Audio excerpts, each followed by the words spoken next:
Hey guys, welcome back. I'm excited to bring on my first collaboration to the 208 SkinDoc channel, and I'm honored to have Cassandra Bankson here. Cassandra and I have become friends through TikTok and now YouTube, and we even got to spend some time together where she gave me a tour around San Francisco. We looked at the YouTube headquarters, and we had a fantastic time. She's an amazing host and is so gracious with her time today. And I particularly wanted to bring her on today for this reaction series because Cassandra is your acne big sister. If you've watched any of her YouTube videos, she really has a very compelling and passionate journey about battling acne. And we're going to hear a little bit about her story.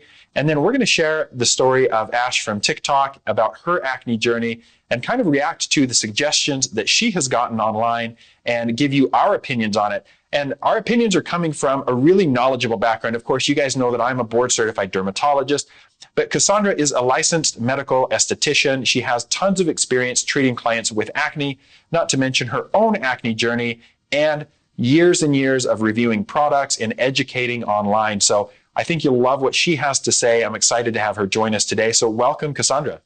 Dr. Dustin, it's so great to be here. I have said this a million times before, but I wish I had a derm like you who could explain things to me and understand, the physical and emotional aspects of acne. Skin is something that impacts us both emotionally and physically. And so, being able to talk about that, being able to normalize it, and then being able to get advice from people such as yourself who actually have the credentials and the information to help us understand what will or won't work. This is another reason to love the internet. Yeah, absolutely. And I've loved learning a little bit about your story. You come from a really compelling background. You've worked in the modeling industry where looks and beauty are everything, but at the same time you battle acne. I know you've covered this extensively on social media, but share a little bit with my followers about your journey. Kind of give us the elevator pitch for your acne journey. Sure thing. Well, Dustin, I know that you're a dermatologist, you're a dad, you often speak about, how you treat patients, but also how you help your kids with their skin. And for me, I never had a parent who really understood what it was like going through acne. When growing up, acne covered 80 to 90% of my face, chest, and back. And I saw, I was lucky enough to have medical insurance, but I went to over 24 doctors and dermatologists and even naturopaths to try to help my skin. But it was something that just wasn't getting fixed with the over-the-counter stuff. And it was impacting me heavily emotionally. It was to the point that I had psychiatric issues like depression and, anxiety issues because of my skin.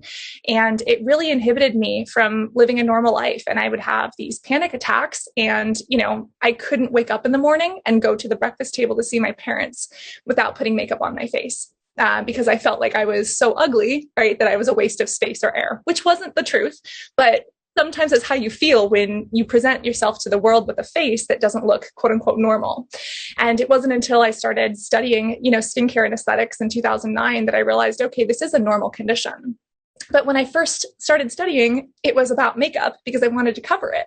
And honestly, Dustin, that's the only way I became a model was because of Photoshop and good lighting and makeup. And it got to the point where I felt like I was living a lie. So I took all of my makeup off on camera on YouTube. And the best thing that I've ever done, because if it weren't for that, I wouldn't have my passion for skincare. I wouldn't have learned more about my skin and I wouldn't be here chatting with you. Yeah, well, I'm glad you had the courage to take that step. I had mild to moderate acne as a teenager. I didn't deal with severe cystic acne. So I haven't personally experienced the, intense psychological trauma that can come along with that. And I'm sure it took a ton of courage to take that step and to reveal your real self and to develop the confidence that you now have today. I still struggle from time and time again, but realizing that the struggle has a purpose and that what we look like doesn't impact how we can help the world has been really life-changing. So yeah, thank you absolutely. for that. Yeah. So in particular, I know you've seen some of her videos on TikTok, but I wanted to kind of react to them. And I've reached out to her just to let the subscribers know that we're going to do this, that we're going to be watching her videos. And she was supportive of that. So we're not just taking her content and, using it without, as much permission as you can just get off the internet. So, but Ash has a compelling story about her acne journey and she's still in the thick of it. And she's gotten a lot of suggestions on social media. And so I want to walk through a few of the videos that she's posted online and get your thoughts. And I'll share some of my thoughts as well. Yeah, let's do it. I've seen her a little bit on TikTok, but I definitely haven't seen every video. So yeah, I'm excited to see what she's confident enough to share. All right, we'll jump into the first one.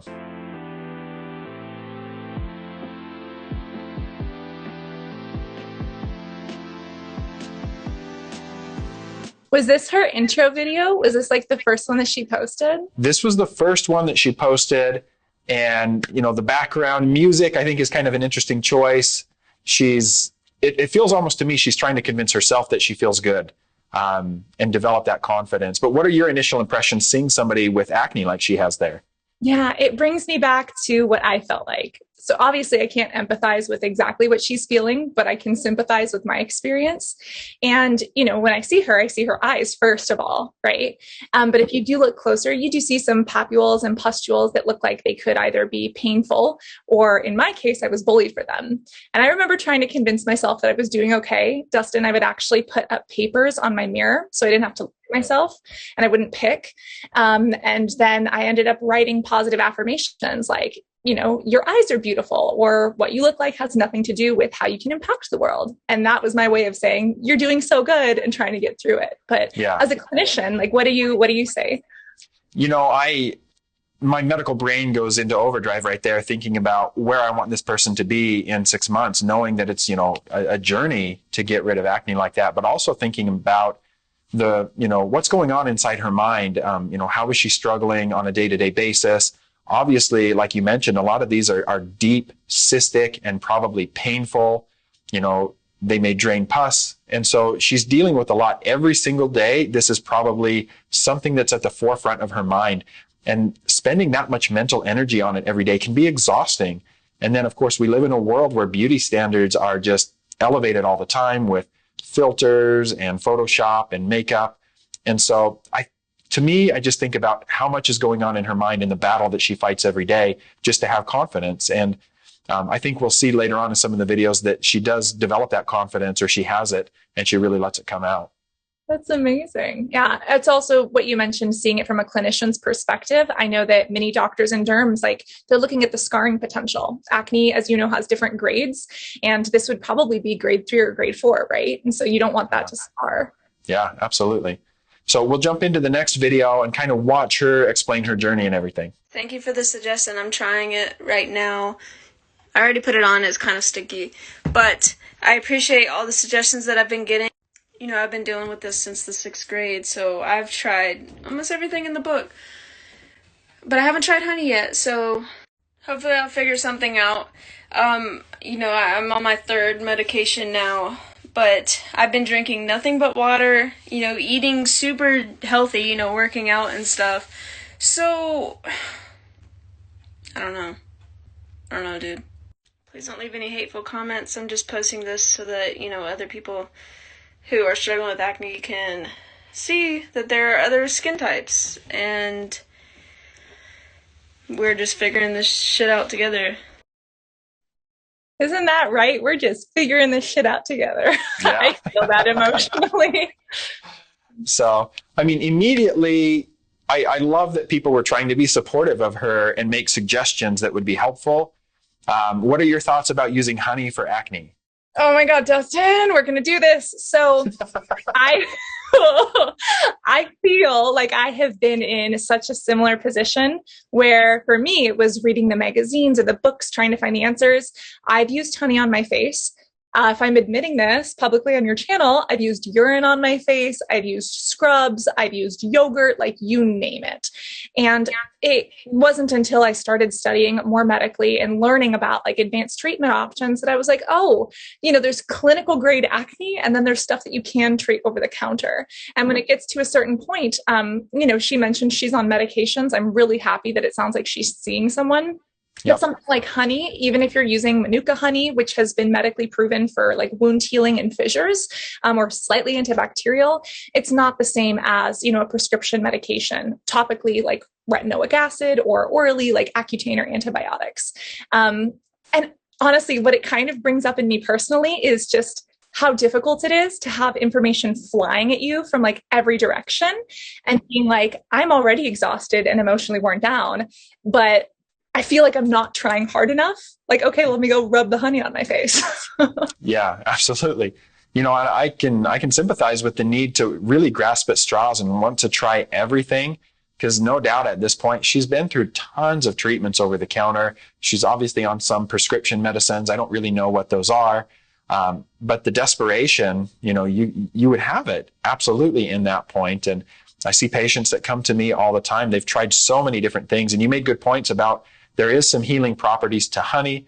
But this type of acne is a deep inflammatory condition inside the body. And we're not going to get a lot of effect from honey putting that on the skin. It's not going to penetrate down. It's not going to modulate the intense inflammation that's occurring at deep levels in the skin.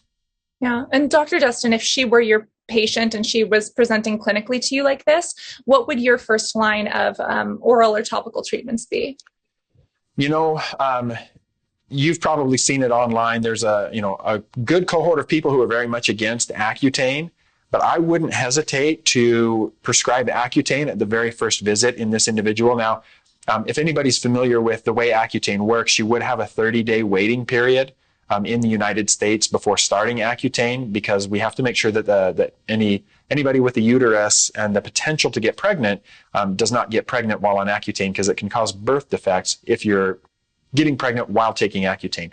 So because of that, there'd be a 30-day waiting period, but Accutane would probably be my go-to. And also at the same time, prescribing a medicine called prednisone, which is a steroid, because there's the risk of scarring. And when you have severe acne and you start Accutane, there is a condition called acne fulminans that can happen where you get a worsening of acne initially. And the only way to modulate that is steroids. And I know that people may hear that not knowing how to manage acne and think that sounds extreme or dangerous, but it's really not when you're in the hands of a board-certified dermatologist who prescribes this stuff every day and who has taken Accutane personally. Yeah. And because you can watch for those things. Yeah. I'm glad she's on something, but honey, like if you have extra honey and you want to play around in your kitchen, fine. But if you're trying to treat a medical condition, make sure that you actually know what the condition is. Like make sure it's not, make sure this isn't a staph infection or pustular rosacea. And then, make sure that you're treating it medically. Yeah, definitely. So I sympathize with her desires there, but honey's not going to cut it. So this is what I look like with makeup. This is why my friends don't really think that I have an acne problem when I open up to them about it, so. You've been there. Makeup is magic. Yeah. So I don't have a lot of experience wearing makeup to cover up, really anything, but she does a great job there with makeup to hide, a significant amount of the acne, to the point where she says her friends don't even believe she has severe acne. Yeah. And it can be rough, especially to open up to someone like that and then to have them not believe you. Sometimes I would open up to, friends or a doctor or even a dermatologist, and they'd be like, oh, it's not that bad, or, oh, other people have it too. And while that can seem consoling, like on the outside, for the person who's experiencing it, maybe I had to wait for 3 months to have the courage to say this. And then that feels very devalidating, right? So it's hard. And sometimes it's just about asking the person, like, how can I support you best through this? But makeup can definitely do amazing things. In my experience, it was covering texture and color. So I would actually use different products to, kind of color correct any of the redness and that, irritation. And then anything that was actually like pussy, I had cysts and nodules as well. I would actually use thick, almost like pancake makeup to fill in those scars and to fill in those divots between the blemishes. And then just pack the makeup on. And people say things like, you look like you just applied, paint to Swiss cheese. And I was like, great. Thank you. Thank you for that. Yeah. Yeah, it was better than living with the acne at that time for me. So yeah, for sure. So we've got more, so let's dive into it. So this is what my face looks like today, right out of the shower. I think the redness is going down a little bit, but I just wanted to talk a little bit more about my acne. I've had acne for so long, since like 5th grade, and it's always kind of been this bad. I've just been finding ways to hide it. Like in 9th grade, I cut my hair, and I got really long bangs and dyed it black, and this is what it looked like. If I wasn't getting bullied for my acne, it was definitely because I looked like I had a helmet on my head. And I started wearing heavy foundation, and I would also get picked on for that. So this whole time, nobody ever really talked to me about skincare and being consistent with it. So I've always just thought, okay, how do I hide it and not how do I get rid of it? I've been to dermatologists and I've been taking medicine for it, but I think I'm just now starting to realize that it's more than medicine and you have to really be healthy. But it's just really hard staying away from the heavy makeup because I just never felt pretty without it. Like, I just feel so gross. And it's not even about feeling pretty. It's about feeling not gross. You know what I mean? Like, if y'all have tips on how to not feel gross out in public like this, then let me know. Thank you. Yeah. There's kind of a lot to unpack with that one. Yeah, that's rough. Like, I feel it, and like the professional side of me is like, don't react, be supportive. But then the emotional side of me is like, I could cry because I know how that feels. Yeah. Yeah. So, I mean, not even needing to be pretty, just a feeling deep down inside that you're not valuable because you're gross. Yeah. And that's hard. I mean, it's like overwhelming. I think one of the hardest things for me personally was that feeling of not being worthy enough. And I think in beauty standards that we see in media or in magazines that are perpetuated in society, it's like, okay, your beauty dictates your ability or your worth to be loved or to deserve respect. And that's not true. Like, you deserve respect and love and attention for just being yourself. But it's really hard, when there isn't representation of people who look like us, if that's somebody with a different skin condition. And I had the bangs as well. For me, the oiliness, the sebaceous proliferation, kind of these pores that produced sebum, that just made it worse, getting caught in my hair. It didn't help, but it made me feel better. I would actually, Dustin, I would wear this black jacket to school every single day, even in the summer, because it would cover my back acne. And it was miserable, and it was like 100 degrees. But yeah, really hot. that was all I could do. Yeah. And something she brought up that really resonated with me was this idea of, she has to eat clean or be healthy, or that she doesn't want to wear makeup because it'll cause acne. I was under that fallacy as well. And like aesthetics in 2009, like that didn't help. They didn't give me all the information that I needed. And I think it's important to show that makeup does not cause acne, or food does not cause acne, because if that were the truth, everyone who wore makeup or ate a certain type of food would get acne. Now, for some people, could it exacerbate the condition? Perhaps. We know that acne is this bacteria that lives naturally on our skin that grows a little too much. It's the oil that it eats and those waste products it produces, but it gets stuck in the skin. So if makeup is causing that clog or contributing to it, maybe that could interact with it. But it's also like, is that okay? Like, is that an okay price to pay to feel all right or to feel less gross, which is like a really valid feeling. Yeah. Yeah. And again, kind of going back to the honey and grasping at straws, it's easy to fall into that fallacy that you have to change your diet or you have to drink more water. She talked about that as well. And, the reality is there's not a lot of evidence to support that. As a medical doctor, I try to, make recommendations based on currently available evidence. And the only thing that we can, really say is that in some people, but not all, skim milk may exacerbate acne, and high glycemic foods, like really bad junk foods. Apart from that, I wouldn't say even that those are the cause of acne, but they may make it worse for some individuals. And so there's not even data to say that whole milk causes a lot of acne. So if you drink a ton of skim milk, you can switch to 2% or whole milk, and maybe that will help. But everybody may have a different story. We may, there's going to be people in the comments that'll be like, I stopped eating pizza and my acne got better, and that's great. But I have to go off the available evidence that is based on population data, not anecdotal reports. Yeah. And Dustin, I love that you bring that up, because personally, I cut dairy out of my diet and that helped me immensely.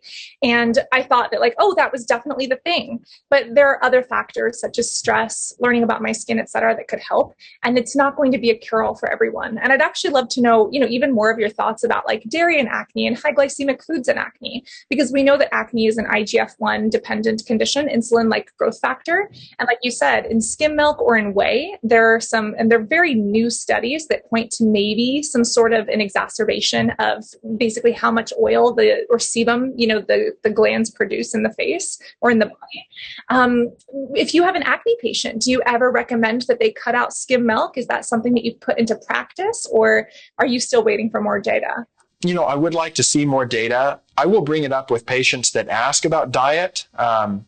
The times where I will bring it up is like the teenage boy who is a football player, a wrestler, does a lot of weightlifting, or a female athlete who is really performing well, and try to find out if they're doing a lot of whey protein and other androgenic supplements, because I do find that those can be somewhat acne, exacerbating. So I will cover it with patients. I will make recommendations, but not as an absolute. I'll just say these things may be contributing. You might switch to a vegan source of protein if you're taking a lot of protein powder and not do the whey, or cut out dairy. I think there's going to be a lot we learn over the next decade about the gut microbiome and the skin microbiome and the way that it interacts with inflammatory conditions inside and outside the body. And we just don't have the data yet. I do feel like it's coming. There's a ton of research being done, but right now we don't have strong evidence to make really good recommendations. Yeah. And it's also like, diet, stress, those things, sleep patterns, those definitely are essential to have a healthy body. And your skin is a part of your body. These organ systems don't work in singularity, right? Right. So it's rough though, but don't beat yourself up over it, which is so cliche to say, but the stress can also make it worse. So trying to live and be happy and maybe even embrace your skin or find more representation so you don't see it as feeling gross or feel it is a flaw. And then using medications that we know have the medical data and the research, to back it up. Yeah. And I think we'll start to see some of that attitude change in the next few videos. I hope so. I've been told acne is just a part of life and, I'll grow out of it. But y'all, it causes lifelong insecurities and just, in my experience, so much depression, just worrying about it. I haven't been out of the house without makeup since 8th grade. I've never really liked the way I look, so it's not just something I'm going to be able to grow out of for a while. Somebody told me to ask it nicely if it'll go away, so please go away. Love you. Bye. I love her personality. I love her. I know, she's great. For dealing with this, she does have a pretty good attitude about it. Please go away. So, these are some of the topics we've touched on already, the depression that can come with it, the anxiety. And she indicated, even if the acne goes away, she's going to have feelings that she held on to for so long about her own self-worth and self-image that she'll carry with her for years. I can attest to that. People also told me that acne would go away when I got older. But in the derm clinic, we would have, adult women presenting with PCOS, polycystic ovarian syndrome, who are still struggling. We had a 75-year-old something come in with acne and who was struggling with it. You see closed and open comedones, especially in, more geriatric patients too. It can happen at any stage of life, but I think what is even more important is knowing that there are options to treat it if you find the right practitioner, and then there are healthy mindsets or outlooks. And it's like anything physical that has to do with our appearance is very intertwined with how we react socially and therefore our mental health. And Dustin, I love that you're a dermatologist who gets this, but if you are a patient and your dermatologist or care provider isn't hearing you out on some of the mental struggles you have, consider seeing a therapist, consider finding a new doctor, because remember, you're the patient, you pay the practitioner, and you should find someone, that understands and tries to respect you. Yeah, absolutely. I know that unfortunately there are dermatologists who don't enjoy treating acne. It's just kind of a necessary but uninteresting part of their practice, and they don't provide good education or compassion to patients. And that happens in all different specialties for different conditions. But that is the bread and butter of dermatology. And I actually love treating acne in my clinic because we can get great results as long as we educate the patients properly and really understand what they're capable of doing with the routine and what won't work for them. And it can be one of the most satisfying conditions that I treat because almost everybody gets better. Yeah. And even just looking at her, was that I know she was putting up that photo of her with her skin that was, a little bit more inflamed. Was she also filming without makeup? Because if so, I actually see a difference in the size and severity of different comedones on the face. It looks like something is, causing this improvement. Yeah, I wasn't sure if she had makeup on or not in that last video, but if she didn't have makeup on, there was a really good improvement. Yo, this stuff hurts. It just feels so stressed and so just tight and sore all the time. I feel that physically. Yeah. Emotionally. Okay, so Dustin, I had this one day, I think I was probably a freshman in high school. And my mom told me, oh, honey, it gets better when you're in high school. Kids will stop bullying you. No, it got worse. But I wore this white shirt to this rally, and I wasn't wearing, my black coat because I was in high school. It was supposed to be better. And I ended up laying down, like sitting on the bleachers with my back to the bleachers. And when I sat up, kids were like laughing at me and like pointing in my direction. I didn't understand what was going on. The acne on my back had popped and ruptured, and my shirt was full of blood and pus. And because it was a white shirt, it was just like everywhere on my back. Yeah. So the pain, emotionally and physically, I get it. Yeah, absolutely. So rough. And back when you and I were going through junior high and high school, we just had to deal with the people that we saw on a day-to-day basis in school. I didn't grow up in the era with social media, and we're not going to cover a lot of her videos that talk about it today, but she's gotten a lot of mean comments online because the anonymity that social media affords some people can really make them nasty. Yeah. I had like MySpace and Facebook in its early days, but it was so different. And it's one of the things where some people just like assume that that they can get away with this, or that it's going to make them feel better to bully someone else online. It's just like, these can have lasting repercussions. Like, if you're upset with yourself, deal with it in therapy. Don't take it out on a stranger on the internet. Yeah, absolutely. Let's see what's next. Hey guys, so I'm finally doing it. I am going out in public with no makeup on, nothing on my face.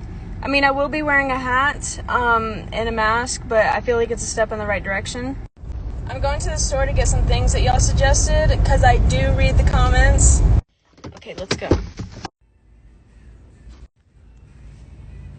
Okay, so I just got done. Let me show you what I got. First off, everybody and their mama has been saying to get African black soap, so I got that. I got this oil-free acne moisturizer from Neutrogena. I got this witch hazel facial toner. Y'all have been saying witch hazel a lot. It's unscented, paraben-free, cruelty-free. And the last thing I got is these Hydrogel Band-Aids, so I will be trying these out tonight, so I'll make a video on that. I didn't get a whole lot because some very nice people are sending me their soaps and face creams from their small businesses, so I really do appreciate that, and everybody who does send me things, I will be trying that, so I don't want to stress out my face before I try that when they come in next week. But I'm going to be trying some of these things out in my next video, so stay tuned. So we went shopping. We got a shopping haul. No, let's analyze the shopping haul, but like, what a huge step in the right direction. Like, physically, like metaphorically and literally. I mean, that takes so much courage. Yeah, you can like, that's see amazing. And feel the confidence. There was a step forward for sure.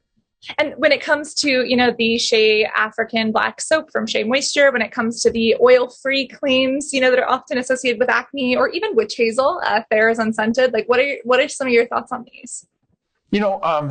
African black soap, I think, that one is not bad to use as a facial cleanser. When you're really oily and acne prone, it does have sulfur in it, from what I understand. That can be a really good, and I think an underrated ingredient for managing acne.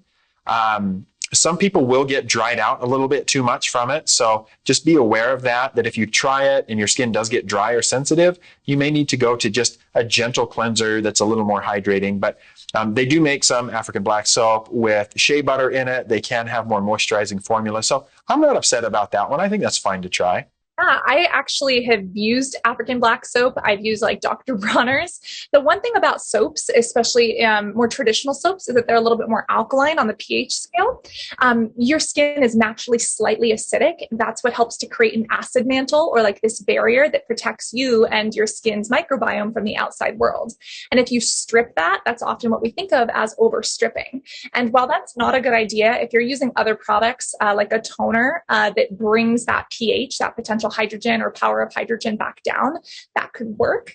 But if someone hasn't studied skincare, or if that sounds really complex, it can often make the problems worse, or it can damage that skin barrier and lead to dryness and irritation. Sulfur is excellent. If I were in a derm's office and I were sharing notes from the derm, they would probably have something like a benzoyl peroxide wash on there, or a salicylic acid wash. There are some that are a little bit less stripping, but that might help a little bit more with the exfoliation, as well as removing or killing the bacteria that's actually causing the acne.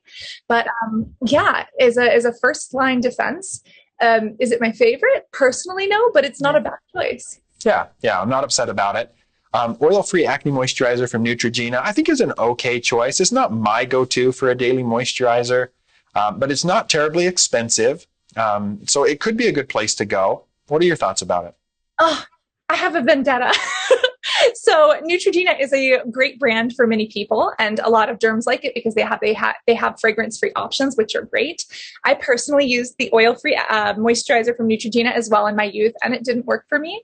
And because of that, I had heard like, oh, oils are bad for acne, and I just boycotted them. And sometimes, depending on the oil, it could actually be beneficial if it's in the right formula. So don't be afraid of oils if you do have acne-prone skin. I didn't find those formulas to be super hydrating for me. Some people still like them. Neutrogena as a brand is one that I don't personally support, but that's my personal decision. And I would say, as long as it's not overly stripping or irritating to your skin, look for a moisturizer that maybe has salicylic acid or a gentle form of exfoliation, or even sulfur, like we spoke about before, that can actually have something that is leave on the skin, that can kind of help with that acne and irritation. Even Dapoline gel formulas, as long as you use a moisturizer with them, can be really good. Yeah, I agree. And then she picked up some Thayer's Unscented Witch Hazel Toner. Now, I feel like there's a lot of mixed feelings on this online. Like, people love to hate Witch Hazel. Yeah. I don't think this is a horrible product. I don't find the need for it in my skincare routine. It's not something that I routinely recommend to patients. I think it's an unnecessary step, but it's not the worst thing you could be doing to your skin. There's definitely other astringent toners that are way worse for you than Thayer's Unscented. This one, not bad. I don't think this is going to be the cure for acne, however. So she can use it, but in the long run, it's not a part of a routine that I would build for her. Yeah, so Dr. Dustin, I love that this is even in here. Again, not my favorite for her, but a lot of people love to hate witch hazel. And is it my favorite ingredient? No, but I don't think it should be demonized. I'm glad that it's unscented, because sometimes people have irritations to fragrance or things like that. If you do have a lot of acne, you don't want to dry out the skin with like rubbing alcohol or, these sea breeze witch hazel solutions. But if you're using them along with other products, it's not the worst thing that you could do. Mm-hmm. Definitely. Let's see the hydrogel bandage video. Hey guys, this is me right before bed. I'm trying out the hydrogel Band-Aids. I've seen a lot of people saying that these work, so I wanted to try it on at least one of my spots.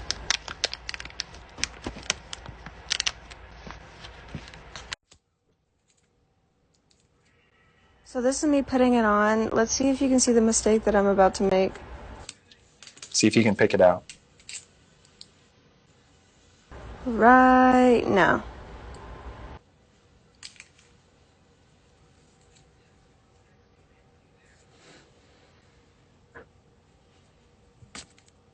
So I left it on overnight, and not gonna lie, this thing was a task and a half to get off. It hurt so bad. I feel like it was just ripping my skin off. It was not like ripping off a Band-Aid. It was like ripping off like a piece of skin or something. I don't know.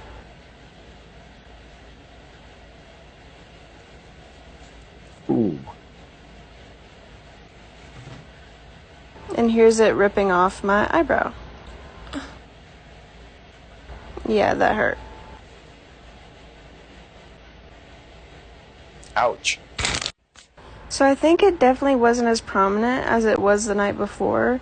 It definitely went down a little bit, but it's still red, so I'll try it again. Hydrogel bandages have definitely had their moment in the last 6 months on TikTok and social media. I find them particularly great for wound healing and, cuts and scrapes. Acne, a little bit different story. If you have a big cyst, I think it's helpful to create a healing environment, but this is not a treatment for acne by any means. These hydrocolloid bandages, I do appreciate. We've even seen some that have microdarts in them as a delivery system for active. I think that we need more research, but there's some really promising mechanisms of delivery in that. But like you said, this is not a treatment for acne. And the Band-Aid ones are fine. I love that they're inexpensive. There are some that have salicylic acid in them that I think are a little bit better. But yeah, especially if it is a hydrogel bandage, don't rip off your eyebrow. And then even when he's kind of pressing it in here, you learn through trial and error, right? You learn through experience, but that pressing it in, you could be irritating or inflaming the acne. You could be, potentially rupturing some cell walls or some pilosebaceous unit walls, if that's why you shouldn't pick too. I used to pick, and so I had some scarring that would like almost drip down my face from nodules and cysts a little bit.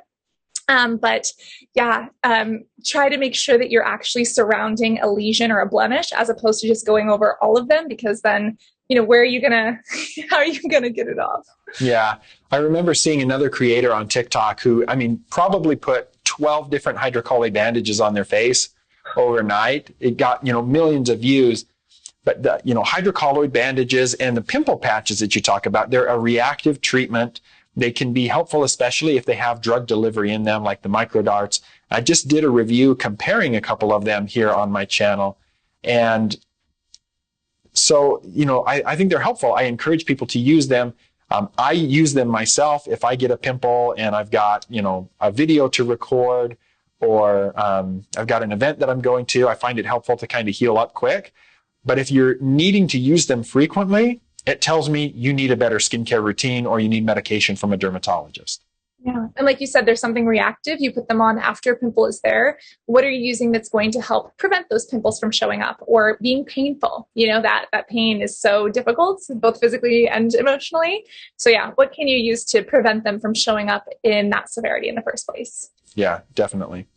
We're nearing the end of the videos that we're going to review. So let's jump into the next one.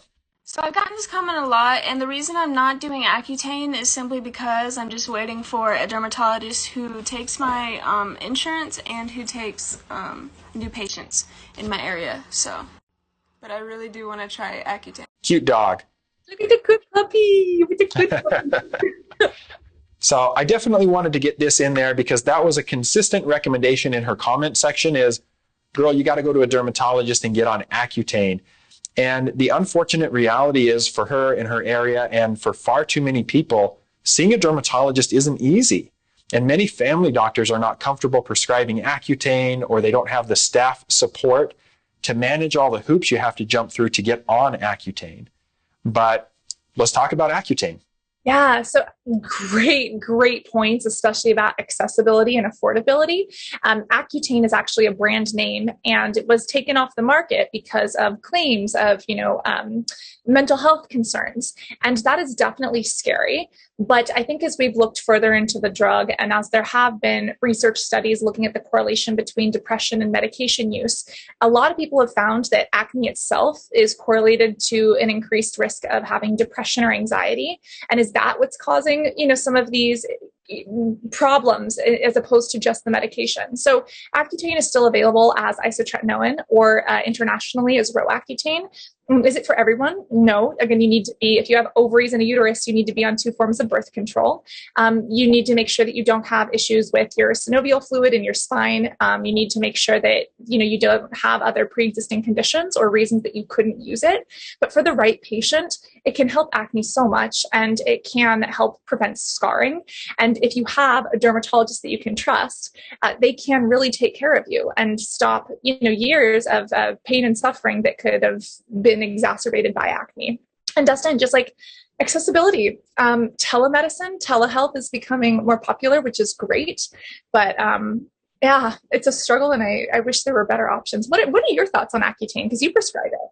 Yeah, I prescribe it almost every day. At any given time, I'm managing several dozen patients on Accutane. And the average course is about 6 months, sometimes a little bit longer. I've taken it myself when I was a dermatology resident. I kind of had this impression that if I'm a dermatologist, I shouldn't have acne when I'm trying to treat people for acne. And so again, I had mild to moderate acne, but I always had 2 or 3 pimples that I just couldn't prevent. So I went on a course of Accutane because I thought that for moderate persistent acne, it's okay to use. And I wanted to know what my patients were going through as well. And so I went on it only for about 4 months. And the reason that I stopped had nothing to do with adverse effects, but whole nother story. I matched as a bone marrow donor, so I was required to go off of Accutane for a period of time before I could donate bone marrow. And that's a whole nother story I could tell on the channel another time. But I found Accutane to be fantastic for me. It worked really well. I didn't have any significant side effects. And I manage patients every day, and the rate of serious side effects is so low that most dermatologists don't check blood work every month anymore. We don't need to spend that money. Data has come out in support of that. The long-term effects are so rare. I'm now seeing, patients who are being brought in by their parents who took Accutane in the 80s or 90s, and the parents had such a good experience with it that they're bringing their kids in for it. And so that kind of long-term follow-up provides a lot of reassurance to me. But I don't often jump right into Accutane as a first-line treatment. If I saw a patient like this, it would certainly be a part of the conversation. But we go through topical medications. We go through other oral medications like antibiotics, sometimes something called spironolactone.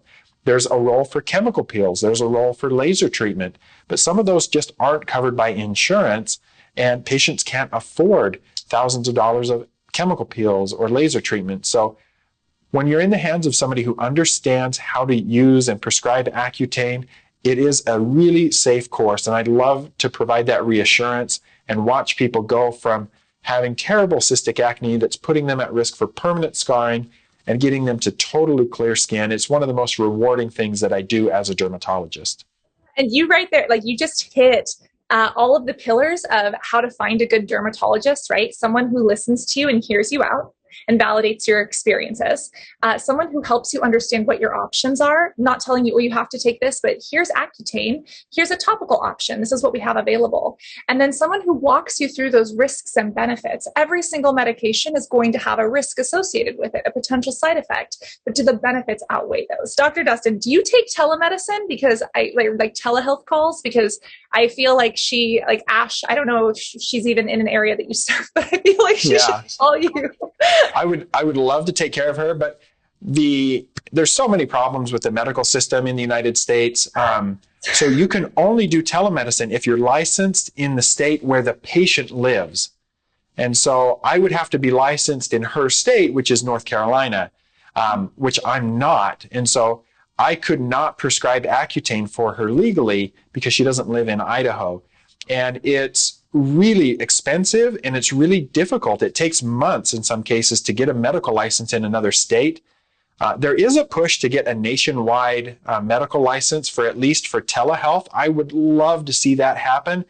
We just haven't got there yet. So I couldn't legally try to be her doctor, but in my correspondence with her, I've given her some recommendations for dermatologists I know that are in her area. Well, do you take telehealth or in Idaho or no? I do telehealth in Idaho. And, I was licensed in Oregon, but that will expire at the end of this year. So I've done telehealth for Oregon as well.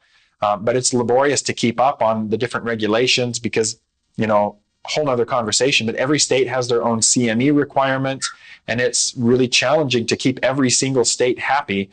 They all sometimes want you to attend CME that's specific to their state, and it's just not feasible. Yeah, well, that's why we appreciate your YouTube channel. That's why I'm here. I'll provide as much free education as I can. Now, this one I'm really excited about. I think this ends us on a really positive message. But I've been drinking nothing but water, eating super healthy, Dr. J, New Jersey-based derm, and I'm going to give you the best acne advice that you've ever gotten. I see this all the time with my acne patients, and it drives me crazy. Stop blaming yourself. Your acne is not your fault. Acne is an inflammatory disease of the skin, and it's not your fault. It's nothing that you're doing. And sometimes there's no magic trick to just make it go away. If you have serious acne and you need help, it's time to go see a board-certified dermatologist. There's not necessarily going to be a magic. I like Dr. Jason. He's been on my podcast. I'm friends with him. And I thought this was a really valuable piece of advice, and I'm glad that she did a duet on that. This is kind of some of the stuff we've talked about a validating, helpful dermatologist. Words of wisdom. I mean, I felt the same way, Dustin. I felt so alone. And even when I was 14, 15, and dermatologists would tell me, oh, there's other people that I've dealt with who have this. it felt so devalidating because here I am and I'm like, well, where are they? I don't see them. Like, where? I feel like the only person. But it's so true that this is not a fault of your own and you're not going through it alone. If you look at statistics, the American Academy of Dermatology has said that 60 million teenagers in America alone struggle with acne. And if that's the case, like 60 million, like that's insane. But we are also conditioned by media or filters to thinking that it's not okay, that we have to cover it up, or that we're not washing our face properly, that it's our fault. Most acne, again, is caused by this bacteria, Propionibacterium acnes, that naturally lives in our skin. And sometimes it just gets a little out of whack. It can be genetics, it can be hormones. And have you ever tried to change your genetics? Because good freaking luck. Yeah. Normalize acne. Let's get skin positivity on the radar, or even just skin neutrality. And it's okay to want to treat your acne or to learn about it. But I think we fear what we don't know. And that's why educational channels and TikTok, channels like yours are so important, because it helps us say, okay, I might be struggling with this, but I'm not the only one. And this doesn't have to be the end of my world. Yeah, it certainly doesn't define your worth as an individual, your capability, your ability to perform in school, work, athletics, music, art, whatever your hobby is. It's just something you're going through. You'll get through it, but it doesn't define you in any way. And so having a good support system, following channels like yours that are very, body positivity, acne positivity, and just getting good information from dermatologists and individuals who are passionate about skincare online. So I think that, that's a good, note to end on, kind of watching her journey. And I wish her luck as she continues on. This is where she's at, one of her most recent videos. So she's still working on getting into a dermatologist that's accepting new patients, that takes her insurance. So I'm excited to see what comes next for Ash. I hope she continues posting. And it's one of those things, if it's any, reassurance to someone who's felt the same way. And Dr. Dustin, I'm sure you've had similar experiences. Some of the things that were the hardest for us, which for me was my acne and the psychosocial implications of it, I look back like 15 years later, and in a really weird, kind of twisted way, I'm glad that I went through it, and I'm glad that it happened. Because if it weren't for that, I wouldn't have started studying skincare, aesthetics, and medicine. I wouldn't care about chemistry or STEM, right? I wouldn't have found this passion and like this actual purpose for helping others and educating and entertaining online, and I wouldn't have met you. And so how freaking cool is it, in a weird way, that the thing that personally almost ended my life is the thing that gave my life purpose? And I'm sure we all have something like that, but ask yourself, what is my pain and how can I turn it into a passion? And I hope that Ash continues to share these things. That's beautiful. Thank you so much for sharing your journey and your passion with us today. I really am glad I could get you on, particularly for this one, because of your experience and the compassion that you have for individuals in this situation. Well, thanks for inviting me. I appreciate it. So for everybody watching, if you're not following Cassandra's channel, please go and do that. She's got tons of great information, amazing reviews, great reactions, and you're sure to be entertained as well as educated. And thank you for following along here with me. This is going to be one of the longer videos that I've done on my channel. So I hope you found it worthwhile. I know you'll probably have questions about acne, about Accutane, everything else. So leave them in the comments below. I will answer them and take inspiration from that to create new content. And I look forward to seeing you back next time. Leave a comment for Dr. Dustin, because he does respond to them. And then, if you're struggling, share this with a friend, or if you know someone who maybe needs to hear this. It can be awkward to open up that conversation. Share this video with someone who needs to hear it, and make sure that you're subscribed so you don't miss the next time he uploads. All right. Thank you, Cassandra. Thank you. Bye, guys. Bye.